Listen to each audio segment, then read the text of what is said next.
Ralf, obviously it's a difficult moment for not being able to win a trophy now this season, but what are your immediate thoughts? Is it more about your interest with the referee or performance itself? Well, I think we played a good first half. All those things that we planned to do in that first half, the team did. The only thing that we didn't achieve is convert that energetic performance into the first goal. And against a team like Atletico, it's highly important that you score the first goal yourself. And if you don't do that, then it's even more important not to concede a goal. And 1 minute before half time, we conceded that goal in a transitional moment. I believe that there was a foul on Anthony Elanga before that, but the linesman and the referee didn't see it that way. And that's why we were 1-0 down at half time. I think we shouldn't have been 1-0 down at half time. We were the better team in the first half. But as I said, it's important to score the first goal yourself against a team, even more so against a team like Atletico. And in the second half, it was, I don't know if the game was played for more than 2 minutes without being interrupted, without somebody lying on the floor.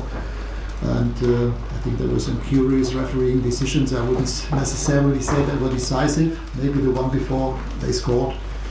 But I think he made it pretty easy for the referee, for Atletico to do their time-wasting antics, and didn't make it any easier for us. It was frustrating, difficult for us in the second half. We tried everything.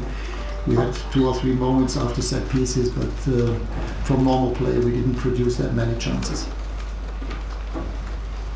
You talk about the way that Atletico managed the game in the second half with lots of stoppages and the game being broken up. Is that something you discussed with your players before the game, and also would you expect the referee to deal better with that, given that everyone in the stadium knows that that's how they're going to play at the end? I mean, this is the way that they play for the last 10 years. They always play like that. So I was not surprised actually, but as I said, it would have been highly important not to concede a goal, but rather score the first goal yourself.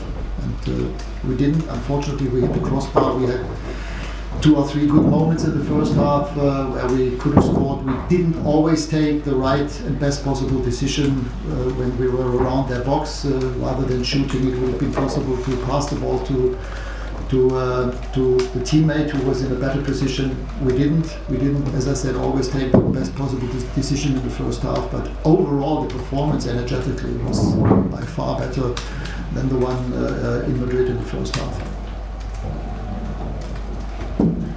Did you feel your side were perhaps a little naive in the second half, when I know the referee could have done more, but your players perhaps could have avoided certain situations? I don't know what you mean by naive against a team like Atletico, who are probably the champions in that style of football. It's not so easy. So you have to break through that wall somehow, but I don't think that we have the most physical of all teams ourselves. So in order to break through that wall or walls, you need physicality, and for us, as I said, in the second half it was difficult. Jamie? I take the point about Atletico's style, etc., but is it another way of analysing the game that none of your players contributed when you really needed it? I mean, they are the players, they're the ones out there. It's a big occasion, this is a moment for them. Where were they?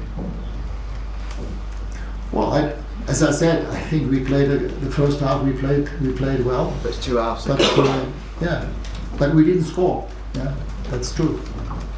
Ralf, how do you sort of see the rest of the season now? You've obviously got this long break before the next action. I don't know if that's a good or a bad thing, but how do you view the remainder of the season now? This challenge you face to go. Yeah, it's unusual to not play a single game in 2.5 weeks, even also in this league where you normally play every 3 days.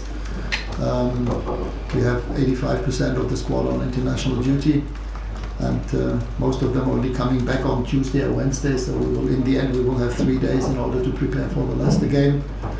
Yeah, in the league, the situation is pretty clear. Out of those 9 games, we will have to win most of those 9 games. For sure, we have to win at Arsenal.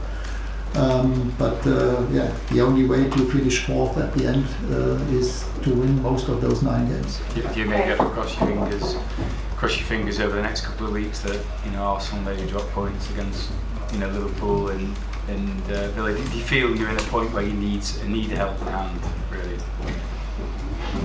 Well, yes, it would not be bad if they at one stage drop points. But for us, the only thing that we can do is make sure that we win as many games as possible, and we are fully aware that the games that we have to play are some really difficult ones. I mean, in the Premier League there are no easy games, but for sure the next 3 games at home against Leicester, away at Everton, and at home against Norwich, we have to get all 9 points if possible. Okay, last question from Laurie. Did the substitutions have the desired effect you wanted, Ralph? Sorry? Did the substitutions have the desired effect you wanted? Something like Juan Mata for Harry Maguire, perhaps an unusual one, but... Well, we tried we brought all the offensive players that we had on the bench in order to score the equaliser, but as I said, it was difficult against this wall of players.